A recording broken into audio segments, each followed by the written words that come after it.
convertê-lo em oráculo que lhe satisfaça as aspirações de menor esforço.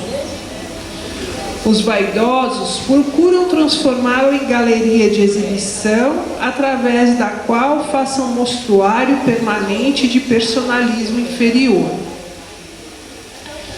Os insensatos chamam-no indebitamente à aprovação dos desvarios a que se entregam à distância do trabalho digno. Grandes fileiras seguem-lhe os passos, qual a multidão que o acompanhava no monte, apenas interessada na multiplicação de pães para o estômago. Outros se acercam dele, buscando atormentá-lo à maneira dos fariseus arguciosos, rogando sinais do céu. Numerosas pessoas visitam-no, imitando o gesto de Jairo, suplicando bênçãos, crendo e descrendo ao mesmo tempo. Diversos aprendizes ouvem os ensinamentos, a modo de Judas, examinando o melhor caminho de estabelecerem a própria dominação. Vários corações observam-no com simpatia, mas na primeira oportunidade indagam, como a esposa de Zebedeu, sobre as distribuições dos lugares celestes. Outros muitos o acompanham estrada fora, iguais a inúmeros admiradores da Galileia, que lhe estimavam os benefícios e as consolações, detestando-lhe as veredas cristalinas. Alguns imitam os beneficiários da Judéia, a levantarem mãos postas no instante das vantagens, e a fugirem espavoridos do sacrifício e do testemunho. Grande maioria procede à moda de Pilatos, que pergunta solenemente quanto ao que fará de Jesus e acaba crucificando-o com despreocupação do dever e da responsabilidade. Poucos imitam Simão Pedro, que após a iluminação no Pentecostes, segue-o sem condições até a morte. Raros copiam Paulo de Tarso, que se ergue na estrada do erro, colocando-se a caminho da redenção, através de impedimentos e pedradas, até o fim da luta. Não basta fazer do Cristo Jesus o benfeitor que cura e protege. É indispensável transformá-lo em padrão permanente da vida, por exemplo e modelo de cada dia. Então, meus queridos, depois dessa leitura, que é um convite, vamos, aqueles que puderem e quiserem, vamos fechar os nossos olhos, respirar profundamente. Vamos silenciar os nossos corações para que a gente possa aproveitar esse momento que foi preparado com muito carinho pela espiritualidade amiga, pelos benfeitores dessa casa, em comunhão com o anjo da guarda de cada um aqui presente, encarnado e desencarnado. Vamos deixar que essa música suave penetre as nossas mentes. Concentremos-nos apenas nos nossos corações.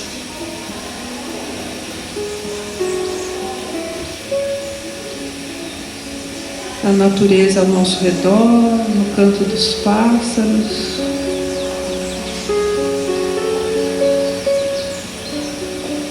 Sintamos a brisa suave que passa por nós.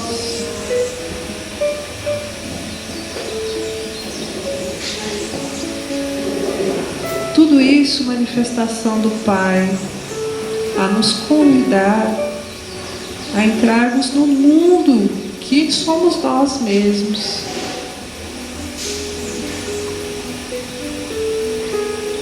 Que a manhã de hoje, Pai querido, seja coroada de bênçãos, de fortalecimento, de cura, de inspiração, de muita esperança nos nossos corações, e que saiamos daqui melhores do que chegamos, dispostos a enfrentar o mundo,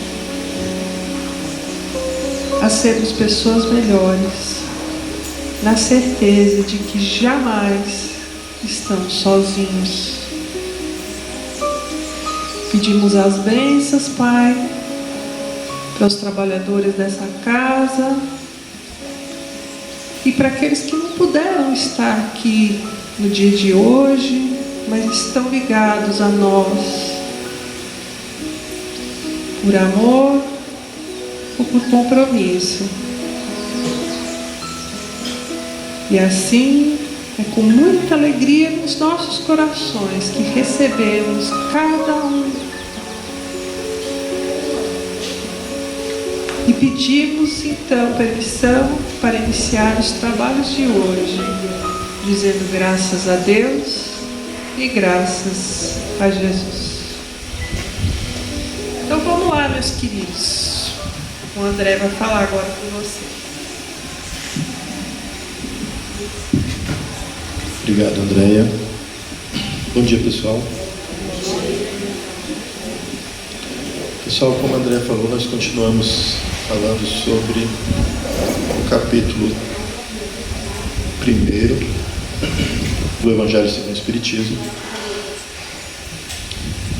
E vamos tratar da última parte hoje. No Espiritismo nós aprendemos que nós somos espíritos imortais.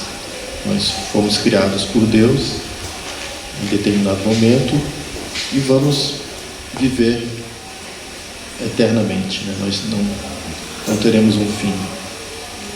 Somos criados simples e ignorantes e vamos evoluindo, vamos aprendendo, vamos crescendo a partir do nosso próprio esforço. A reencarnação é o mecanismo pelo qual nós vamos evoluindo. Nós reencarnamos diversas vezes, nascemos em corpos diferentes. Em cada encarnação nós vamos tendo experiências diferentes. Nós vamos tendo profissões diferentes, ora encarnamos como homem, ora como mulher, para ter as experiências que um homem e uma mulher têm. Nós vamos crescendo em conhecimento e também em moral. As experiências vão agregando em nós um patrimônio cultural, um patrimônio intelectual, e dessa forma nós vamos evoluindo. A Terra, portanto, é como se fosse uma escola na qual nós somos matriculados, e cada encarnação seria como se fosse um ano, um ciclo no processo educativo. Deus nos dá a liberdade de escolha. Nós podemos decidir até certo ponto sobre que caminho nós queremos seguir, sobre as ações que nós temos na vida, sobre até nossos pensamentos. E Deus nos torna responsáveis por essas ações. Então, como Deus nos dá a liberdade, a gente pode evoluir no ritmo que a gente quiser. Uns alunos no mundo vão caminhar de forma mais rápida, vão, digamos assim, estudar, passar nas provas, aprender as lições, e aí evoluem de forma mais rápida. E outros alunos, eles não vão aproveitando, digamos assim, essas oportunidades de aprendizado. Então acabam não aprendendo as lições, não passando nas provas e vão tendo que repetir, digamos assim, de ano.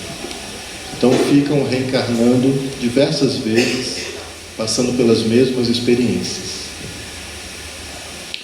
Da mesma forma que nós temos na educação aqui na Terra os níveis diferentes, né? Nós temos um jardim de infância, depois ensino fundamental 1, ensino fundamental 2, ensino médio, faculdade.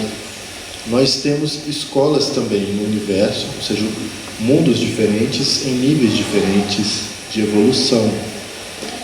E nós vamos reencarnar naquele mundo que está adequado ao nosso padrão evolutivo. Então, se um espírito reencarna aqui na Terra e ele consegue aprender as lições de forma rápida, botar em prática aquilo que ele aprendeu, ele evolui rapidamente e aí ele pode reencarnar num mundo que seja mais evoluído, certo?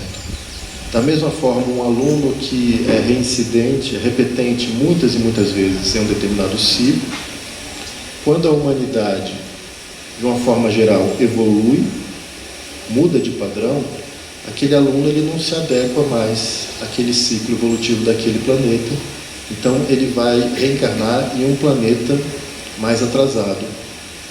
E aquela humanidade continua o seu ciclo evolutivo, certo? Então aqui na Terra nós temos espíritos que conseguiram avançar bastante, estão num extremo, eles evoluíram muito rápido, e outros que estão muito atrasados, são muito lentos nesse processo evolutivo e educacional, então eles estão no outro extremo. Então nós temos uma grande quantidade de espíritos que estão no extremo, que conseguiram evoluir bastante, né, aprimorar-se intelectualmente e moralmente, e outros que estão na outra extremidade, muito atrasados. E no meio, a grande maioria de espíritos que seguem a média, que estão evoluindo de forma parecida, digamos assim, né? A passos de formiguinha, mas a humanidade vai evoluindo, principalmente no quesito, na disciplina intelectual, né? Na ciência. A disciplina moral, ela vai um pouco mais lenta. Então, da mesma forma que o espírito, ele vai saindo da infância, ele é criado simples e ignorante, né? Passa por diversas experiências em mundos primitivos, como por exemplo o homem das cavernas, como foi aqui a Terra há muitos milhões de anos atrás. Aquele espírito vai evoluindo, vai adquirindo conhecimento, se moralizando, e ele sai da infância e entra na adolescência, que é mais ou menos o período que nós estamos deixando agora. E ele chega à fase adulta. Então, da mesma forma que os indivíduos eles vão evoluindo, né, as humanidades dos planetas, elas também têm esse processo. Elas têm um período de infância, de adolescência, de fase adulta, que é longa, que começa ainda no período de transição entre a adolescência e a fase adulta, até que o espírito chegue à madureza, até que aquela coletividade chegue a um patamar em que já está bastante amadurecido, certo? Nós estudamos nesse capítulo que Deus enviou à Terra determinadas pessoas, instrumentos para revelar-se. Então, quando um planeta, digamos assim, é criado, uma escola é fundada, é criada, né? E é determinado que um determinado grupo de espíritos vai reencarnar ali, existe um propósito educacional. Deus tem um propósito para todos nós, enquanto indivíduos, e também para as coletividades. Deus espera de nós algo, Ele tem um planejamento, né, para que a gente possa crescer e evoluir. Então, em determinado ponto, quando a humanidade de um determinado planeta atingiu determinada fase, Deus se revela. Aqui no nosso planeta, nós entendemos que Moisés foi a pessoa escolhida para revelar que Deus era único, que Deus existia. Quando Moisés veio à Terra, a grande maioria dos povos que existiam aqui, das diferentes nações, eles acreditavam em muitos deuses. Eles não tinham essa ideia de um Deus único, né? Eles associavam Deus a diversas coisas, a elementos da natureza, por exemplo, a chuva, ao trovão, ao raio, ao incêndio que acontecia na floresta quando o raio caía, por exemplo, aos períodos de muita chuva, onde tinham dilúvios. Então, tudo que acontecia que o homem não conseguia explicar, porque a ciência ainda não era evoluída, a cultura, a capacidade de raciocínio ainda não era evoluída bastante, eles associavam a um Deus. E naquela época, o povo hebreu, que foi o povo no qual Moisés nasceu, aquele povo ele tinha uma evolução um pouco mais adiantada do que os outros povos, porque já acreditavam que o Deus era o Deus único, só existia um Deus. E eles eram um povo muito religioso, muito ligado aos mandamentos, digamos assim, ao que Deus queria que eles fizessem. Então, em determinado ponto aqui nesse planeta, Moisés foi enviado, e aí Moisés recebe as leis divinas adequadas àquele momento, aquela capacidade de compreensão. Então ele recebeu os 10 mandamentos, que falam de coisas básicas, Fala não matar, não roubar, não desejar nada que o próximo tenha, honrar pai e mãe. O primeiro mandamento começa como se fosse uma declaração de Deus: eu sou o Deus único. Então aquelas leis, elas servem de base para a justiça, digamos assim, em todas as culturas, em todos os tempos. São regras universais de convívio, mas são muito básicas. Se você para pensar, naquele período, digamos, nós estaríamos na infância, a humanidade. E para nós que temos filhos, por exemplo, a gente sabe que quando o filho é pequeno, você tem que pôr regras muito básicas, Não pode tomar o brinquedo da mão do amiguinho, não pode puxar o cabelo da amiguinha, não pode... Ou seja, são coisas muito básicas que você coloca ali para a criança, que são regras de convívio. E Moisés, ele criou diversas outras regras para disciplinar o povo, que se tornaram regras, se tornaram a lei civil daquele povo. Então, já naquela época, existiam mais de 700 regras. Moisés recebeu 10 de Deus e criou mais de 700 regras que definiam tudo para aquele povo, como eles deviam lavar os alimentos para comer, como deviam comer, regras de como se casar, como divorciar, herança, disputas. Ou seja, era a lei que determinava como aquele povo vivia, certo? E Moisés, para que aquilo tivesse um peso, uma importância, Moisés atribuiu essas regras que ele criou a Deus também. Naquela época, a ideia de Deus era um Deus que era um Deus justiceiro, um Deus sanguinário, um Deus que punia, que castigava. Então, a maneira que Moisés encontrou de disciplinar aquele povo foi criando leis e dizendo que aquelas leis eram de Deus, que elas precisavam ser seguidas.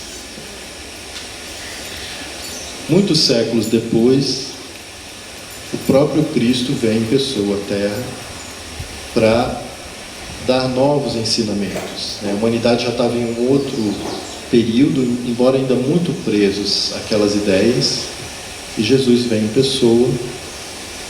E se Moisés foi, digamos assim, a justiça revelada, Jesus era o amor encarnado, como dizia o apóstolo João, O amor em pessoa, vivo e permanente, pleno, que veio nos dizer que a vida não é somente essa vida que a gente vive aqui. A vida real é a vida que se vive no reino dos céus. E nos ensinou os meios que nós temos, quais os caminhos que nós devemos seguir para chegar a esse reino. Como ele mesmo disse, e é o título do capítulo 1, não vim destruir a lei. Jesus diz: eu não vim destruir a lei, mas cumpri-la. Ele se referia às leis dadas por Deus, aqueles 10 mandamentos, e não aquelas mais de 700 regras criadas por Moisés. Ele falava das leis universais, as leis que serviriam para todos os tempos e todos os povos. Então Jesus, ele reforça os mandamentos primeiros dados por Deus, e ele nos mostra que Deus não era aquele Deus justiceiro, com uma mão pesada, um Deus que punia, mas um pai que ama e quer educar os filhos. Um pai que ama e que tem um propósito para os filhos, Manda os filhos para a escola para que eles aprendam a as suas leis, digamos assim. Então, em um outro momento da humanidade, vem Jesus e nos ensina uma série de outras coisas, né? Que nós devemos perdoar, devemos amar, devemos fazer o bem ao próximo, porque é isso que Deus espera de nós. Até hoje, 2000 anos após o Cristo ter vindo, nós ainda não temos o reino dos céus aqui. Ele ainda não chegou, digamos assim. Embora muitos dos espíritos que souberam viver a mensagem do Cristo, eles evoluíram rapidamente, né? E eles já não reencarnam mais aqui. Eles já foram para planetas ou regiões espirituais em torno da Terra, que são como o reino dos céus, um lugar onde não existe mais a maldade, o egoísmo, as coisas que nós temos ainda, que nós cultivamos ainda no coração e vivemos aqui. Mas a humanidade como um todo ainda não está preparada, digamos assim, para viver o reino dos céus, porque não construiu o reino dos céus dentro de si mesmo.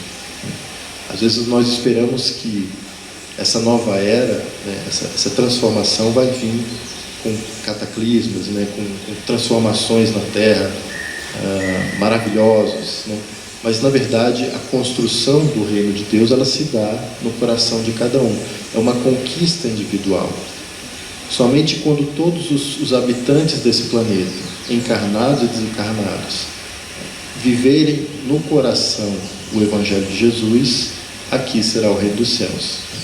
Enquanto houver uma pessoa gritando com outra dentro dos lares, enquanto houver fome, enquanto houverem pessoas cometendo crimes, aqui não será o reino dos céus.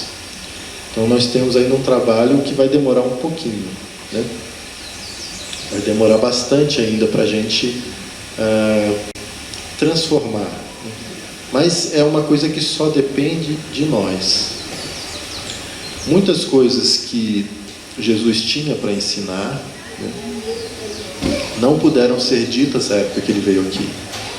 E muitas das coisas que ele ensinou não foram compreendidas, como ele mesmo disse, né, na última ceia, quando ele está conversando com os apóstolos, ele fala, né, muitas das coisas que eu ensinei, nem vocês conseguiram entender, né, mas um dia eu vou mandar alguém que vai explicar tudo. Então, 18 séculos após a vinda do Cristo, quando a ciência já tinha avançado o suficiente, ele envia o Espiritismo, não na forma de uma pessoa, né, como foi Moisés, foi a revelação de Deus na época de Moisés foi personificada em Moisés, né? O Cristo veio em pessoa e no século XIX vem o Espiritismo, não na figura de uma pessoa, mas através de milhares e milhares de mensagens espirituais que chegaram em diversas partes do globo e que Kardec organizou, dando um corpo de doutrina, organizando o que a gente conhece hoje como doutrina espírita. Na própria introdução, se nós lermos a introdução do Livro dos Espíritos, que é baseada a tradução que nós temos hoje do português, é baseada na terceira edição que Kardec fez. Então ali naquela terceira edição, Kardec já tinha um tempo que ele tinha lançado o primeiro, 1857, se não me engano é de 1863, a terceira edição. E Kardec fala na introdução que já naquela época existiam mais de 1000 centros espíritas ao redor do mundo com os quais ele se correspondia, né? Não eram centros como esse aqui, né? Muitos eram pequenos núcleos de estudo formados por 2, 3, 5 pessoas, mas já existia espalhado pelo globo mais de 1000 que Kardec soubesse desses centros em que se estudava a doutrina nova. Então o Espiritismo vem cumprir esse papel prometido por Jesus, né? No momento em que a humanidade já estava evoluída num outro patamar, já estávamos na adolescência, digamos assim. A ciência já havia evoluído bastante. E é interessante quando a gente vai lendo Kardec, né, a gente vê que ele diz que o Espiritismo veio na época certa, né? Se ele tivesse vindo 100 anos antes, ele não teria dado certo, né? Porque as ideias da civilização, dos povos daquela época ainda estavam muito presos a ideias milenares, né, ligadas à religião, à própria ciência, né? Então o Espiritismo vem no momento em que a fé, digamos assim, estava abalada, né? Na contracapa do Livro dos Espíritos, Kardec colocou uma frase, né? Fé inabalável só o é a que pode encarar frente a frente a razão em todas as épocas da humanidade. Então, muitas das religiões seculares, milenares, elas se baseiam em dogmas, né? Dogma é uma ideia que é inalterável, né? Ninguém pode contestar aquela ideia. É como se fosse uma verdade absoluta. Então, muitas dessas religiões se baseiam em dogmas. Só que o que acontece? À medida que a ciência vai evoluindo, a ciência vai descobrindo coisas novas. E se uma determinada doutrina religiosa se baseia em uma ideia que ficou petrificada, cristalizada em um determinado ponto da compreensão humana, quando a ciência descobre algo que vai de contra aquela ideia, então, naquele momento, por exemplo, que a ciência descobriu, muitas pessoas vão duvidar da ciência e continuar com as ideias dogmáticas. Mas passados alguns séculos, aquilo que na época era uma coisa que ainda se tinha dúvida, né, passa a ser senso comum, né? Por exemplo, em determinado ponto da evolução da humanidade, acreditava-se que a Terra era o centro do universo, né? De que as estrelas, o Sol, a Lua, tudo que a gente observa no céu girava em torno da Terra. E esse é um dogma, por exemplo, de uma religião, né? Que Deus criou aqui a nossa humanidade, nos outros planetas não existem nada, como se Deus criasse um universo inteiro, né, composto de zilhões de planetas, né, mas só quisesse criar humanidade para cá. Então, em determinado ponto, um cientista disse que provou, né, através de observação de instrumentos, que a Terra não era o centro do universo, né, de que nós girávamos em torno do Sol. E o que aconteceu? Ele teve que voltar atrás, senão ele ia ser morto, né? Mas passados, né, alguns séculos, hoje qualquer criança sabe que a Terra gira em torno do Sol e que a Terra não é o centro do universo. Então o que acontece? Passado alguns séculos, quando aquilo se torna um senso comum, a fé que se baseava naquela verdade, ela enfraquece, né? Então, naquele momento em que o Espiritismo veio, como a ciência já tinha evoluído bastante, muitas das verdades nas quais se baseavam determinadas religiões, elas tinham sido provadas ao contrário, certo? Então o Espiritismo veio numa época certa, né, em que estava prestes a haver mudanças importantes, veio para preparar uma era nova, né, que é o tema que nós estamos tratando aqui, é o último tema do capítulo. Essa era nova não é o Espiritismo que traz a era nova. O Espiritismo não vai transformar o mundo, mas a humanidade chegando em um estado de madureza, em que a ciência evoluiu tanto, que está prestes, por exemplo, a descobrir, a comprovar a existência do Espírito, né? Então vem o Espiritismo antes, para que quando as evoluções científicas ocorram, e aí, num primeiro momento, isso não vai ser aceito como uma verdade por todos, né? Vamos supor que a ciência consegue inventar um aparelho que prova a existência do Espírito, né? Grande parte da humanidade vai duvidar disso. Mas, passados alguns séculos, aquilo vai ser senso comum, né? Até as crianças vão saber que aquilo é uma verdade, né? Que a reencarnação é uma verdade, que a existência após a morte é uma verdade. A comunicação vai ser possível ser feita com aparelhos, por exemplo, né? Então, nesse momento, o Espiritismo que veio antes, assim como as leis de Moisés vieram antes de um período em que haveria mudança, né, preparando a vinda do Cristo, o Espiritismo vem preparando a entrada de uma era nova, né? E o que será essa era nova? Essa era nova, o Espiritismo vem explicar o que Jesus tinha dito, né? Que a vida real não é essa daqui. Jesus até tentou explicar a reencarnação para Nicodemos, né? Mas Nicodemos não tinha condição de entender, né? Jesus disse a ele, né? Para que tu vejas o reino dos céus é preciso nascer de novo. Nicodemos não entendeu, mas isso está lá na Bíblia. Agora o Espiritismo vem esclarecer que o sobrenatural, né, que o fantástico não existe. Tudo faz parte da natureza. O plano espiritual faz parte da natureza. A comunicação que existe, a interferência dos espíritos no plano físico faz parte da natureza. Nessa nova era, que será uma era de transição, né, que nós chamamos de mundo de regeneração, né, nós estamos ainda numa fase de mundo de expiação e provas, né, e nós vamos passar por um mundo de regeneração, uma fase de regeneração, né, que deve durar 1000 anos. Após esse período e durante esse período, né, a humanidade vai se voltar mais para Deus, né, vai querer se aproximar de Deus, né. Nós estamos chegando agora numa fase da ciência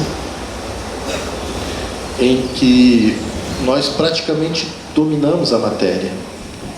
Nós vemos agora, recentemente, de poucos anos para cá, né, desde a pandemia, o surgimento da inteligência artificial, né, que já impacta nossas vidas sem nós percebermos, né.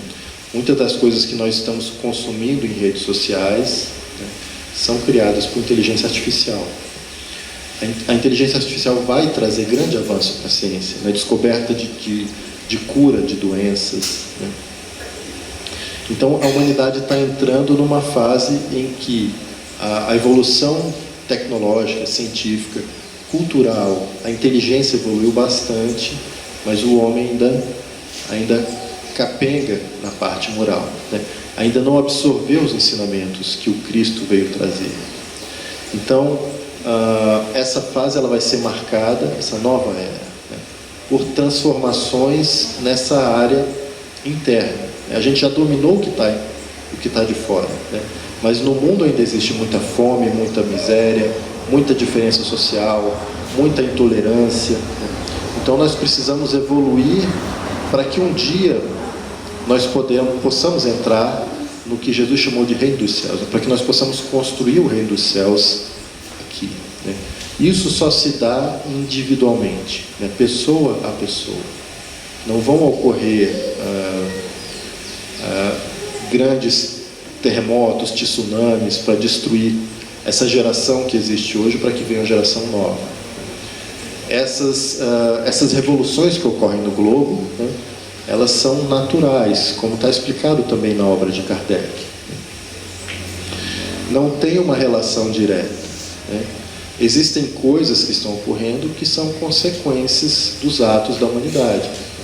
Por exemplo, durante muito tempo a gente maltratou a natureza. Então agora a gente vem sofrendo com as mudanças climáticas. Não é um castigo de Deus, né, para que a gente mude, né, para que a gente, digamos assim, aceite Jesus, né? É simplesmente a consequência dos nossos atos enquanto coletividade, enquanto humanidade. Vai chegar um ponto, como já está chegando, que a humanidade vai ver, olha, se a gente não mudar, né, a maneira como a gente trata a natureza, a gente vai ficar sofrendo, né, com calor extremo, com chuva extrema, com incêndio, por exemplo, que está agora destruindo bairros inteiros lá na Califórnia, como a gente está vendo. Aquilo não é, digamos, a gente já está num ponto em que a gente entende que aquilo não é a ira de Deus, né?